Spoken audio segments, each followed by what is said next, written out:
Today's video is the last portion of Luke 22 into the beginning of Luke 23, where Jesus goes before Pilate and Herod. And as always, I pray the Holy Spirit gets this to the right person at the right time.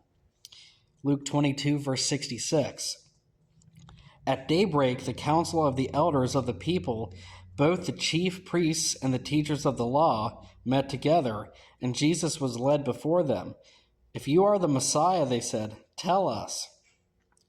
Jesus answered, "If I tell you, you will not believe me, and if I asked you, you would not answer. But from now on, the Son of Man will be seated at the right hand of the mighty God." They all asked, "Are you the Son of God?"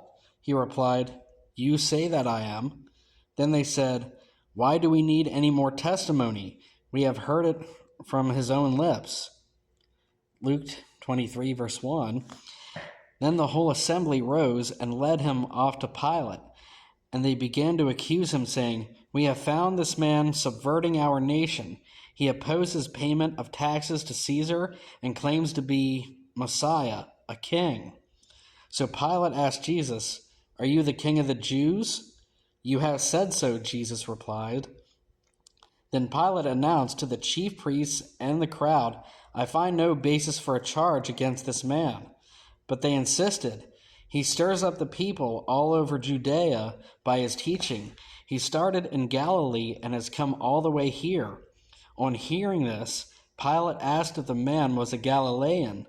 When he learned that Jesus was under Herod's jurisdiction, he sent him to Herod, who was also in Jerusalem at that time.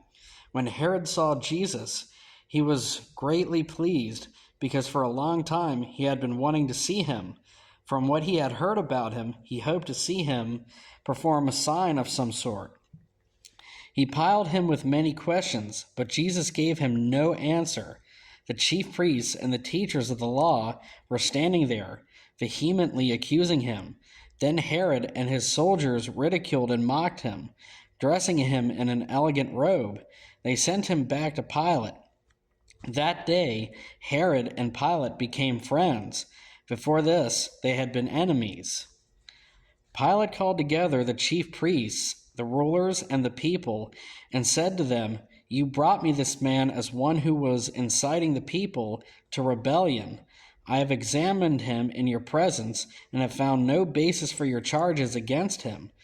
Neither has Herod, for he sent him back to us. As you can see, he has done nothing to deserve death. Therefore I will punish him and then release him." But the whole crowd shouted, "Away with this man! Release Barabbas to us!"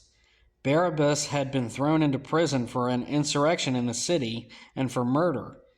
Wanting to release Jesus, Pilate appealed to them again, but they kept shouting, "Crucify him! Crucify him!" For the third time he spoke to them. "Why? What crime has this man committed? I have found in him no grounds for the death penalty. Therefore I will have him punished and then release him." But with loud shouts, they insistently demanded that he be crucified, and their shouts prevailed. So Pilate decided to grant their demand. He released the man who had been thrown into prison for insurrection and murder, the one they asked for, and surrendered Jesus to their will.